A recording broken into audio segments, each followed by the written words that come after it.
Georgia, a portrait by Jeanette Winter. Georgia O'Keeffe was born on a farm in Wisconsin in 1887. When I was 12 years old, I knew what I wanted to be, an artist. I've always known what I wanted. When I was small, I played alone for hours and hours. I was satisfied to be all by myself. I did things other people don't do. When my sisters wore sashes, I didn't. When my sisters wore stockings, I wore none. And when my sisters wore braids, I let my black hair fly. I rode to town every Saturday to copy pictures from the stack in the art teacher's cupboard. At home, I looked out my window and drew pictures of what I saw. 5 painting a day, every day. At school, I painted my teacher's ideas. But when the school days were over, I went out into the wide world to discover my own ideas. I went to the Texas plains, the Wild West of my childhood books. You have never seen sky. It is wonderful. I walked into the sunset. I felt the wind across the plains. And I painted the sunset and the sky and the wonderful loneliness and emptiness of the place. I painted day and night. I worked till my head all felt light in the top. I have things in my head that are not like what anyone has taught me, shapes and ideas. But I bundled up my paintings and went to New York City to be where artists live. I walked down in the canyons of steel. I lived high up in the clouds and painted what I saw from my window. But sometimes what I saw from my window was the far away calling me. I painted a garden in the city. I wanted everyone to see flowers the way I saw them. I looked closely at the flowers. I painted a camellia. I painted it big so people would notice. I painted a jack in the pulpit. I painted it big so people would see. I painted poppies and petunias and sunflowers and jimson weeds and irises and apple blossoms.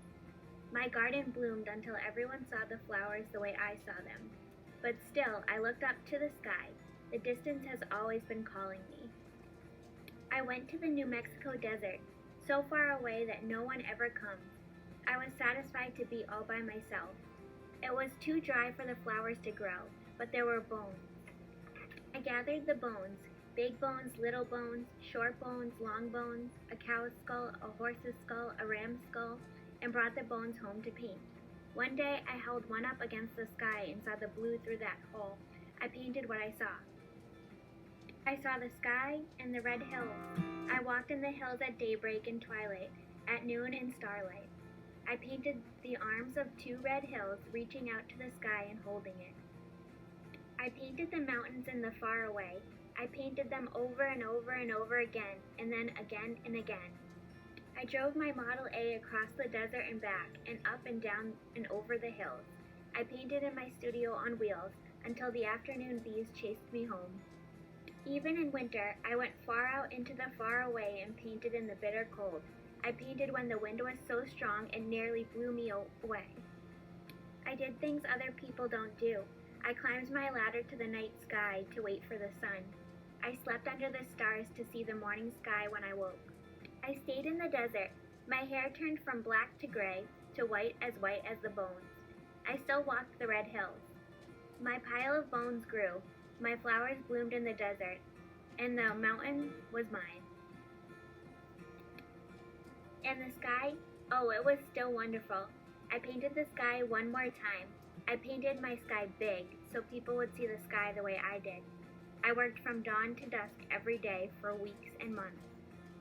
Then as I painted the last cloud, the sun slipped behind the mountains. I laid my brushes down, kissed the sky for me. Georgia O'Keeffe lived to be 98 years old. In museums all across the land, people see her flowers, deserts, hills, cities, and skies the way she did.